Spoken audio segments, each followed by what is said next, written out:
Appreciate all the people who came before you. അതായത് നമുക്ക് മുമ്പ് ജീവിച്ചിരുന്ന എല്ലാ വ്യക്തികളെയും നമ്മളൊന്ന് സ്മരിക്കുക, അവരെ ഒന്ന് ആദരിക്കുക. നമ്മൾ പലപ്പോഴും കേൾക്കാറുള്ള ഒരു കാര്യമാണ്, നമുക്ക് മുന്നേ ജീവിച്ചിരുന്ന പല ആളുകളെ കുറിച്ചും ഒരുപക്ഷെ നമ്മൾ സ്കൂളിലും കോളേജിലൊക്കെ പഠിച്ചിട്ടുണ്ടാകാം. നമ്മളെ മുമ്പ് ഭരിച്ചിരുന്ന രാജാക്കന്മാര്, അതിനു മുമ്പുണ്ടായിരുന്ന പല ആളുകൾ, നമുക്ക് സ്വാതന്ത്ര്യം നേടിത്തന്ന സമര സേനാനികൾ, അങ്ങനെ പല ആളുകളെയും നമ്മൾ നേരിട്ട് കണ്ടിട്ടില്ലെങ്കിൽ പോലും ഒരുപക്ഷെ നമ്മൾ ചരിത്രത്തിന്റെ പുസ്തകത്തിൽ നമ്മൾ പഠിച്ചിട്ടുണ്ടാകാം. പക്ഷെ നമ്മുടെ സ്വന്തം കുടുംബത്തിൽ നമ്മുടെ പൂർവികരെ കുറിച്ച് നമുക്ക് എത്രത്തോളം അറിയാം? പലർക്കും അറിയില്ല എന്നുള്ളതാണ് വസ്തുത.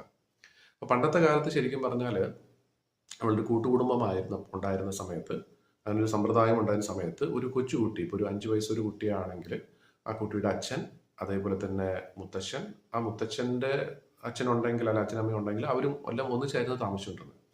അപ്പം അതിലുള്ള ഏറ്റവും വലിയൊരു ഗുണം എന്താണെന്ന് വെച്ചാൽ, ആ ചെറിയ കുട്ടിക്ക് ഒരു പക്ഷേ ആ കുട്ടിയുടെ അപ്പൂപ്പനോ അമ്മൂമ്മയോ എന്തെങ്കിലും അവരുടെ അപ്പൂപ്പൻ്റെയും അമ്മൂമ്മയുടെയും കഥയായിരിക്കും ചിലപ്പോൾ ഒരുപക്ഷെ പറഞ്ഞു കൊടുക്കുന്നത്.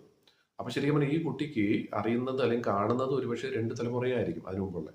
പക്ഷേ അതിനു മുമ്പുള്ള 2 3 തലമുറയുടെ കഥകൾ കേൾക്കുമ്പോൾ തീർച്ചയായിട്ടും അവരുടെ മനസ്സിൽ അന്നത്തെ ആളുകൾ എങ്ങനെ ജീവിച്ചിരുന്നു, അവർ എന്തൊക്കെ ബുദ്ധിമുട്ടുകൾ നേരിട്ടിരുന്നു, എന്തൊക്കെ സുഖ സൗകര്യങ്ങൾ അവർക്കുണ്ടായിരുന്നു എന്നുള്ള ഒരു കാര്യത്തെക്കുറിച്ച് ശരിക്കും പറഞ്ഞാൽ നല്ലൊരു ധാരണയുണ്ടാകും.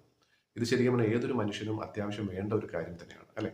ഇപ്പൊ ചരിത്രം നമ്മൾ എന്തിനു പഠിക്കുന്നു എന്ന് ചോദിച്ചു കഴിഞ്ഞാൽ പലർക്കും അതിനുള്ള ഉത്തരവില്ല. പക്ഷെ നമുക്ക് മുമ്പുണ്ടായിരുന്നവർ ചെയ്ത കാര്യങ്ങൾ, നല്ല കാര്യങ്ങൾ എന്തൊക്കെയാണോ അതിൽ നിന്നും പഠിക്കാനും നമ്മുടെ ജീവിതത്തിനെ മെച്ചപ്പെടുത്താനും നമുക്ക് തീർച്ചയായിട്ടും സാധിക്കും. അത് നമുക്ക് നമ്മുടെ സ്വന്തം വീട്ടിൽ നിന്നും തന്നെ തുടങ്ങാവുന്ന ഒരു കാര്യമാണ്.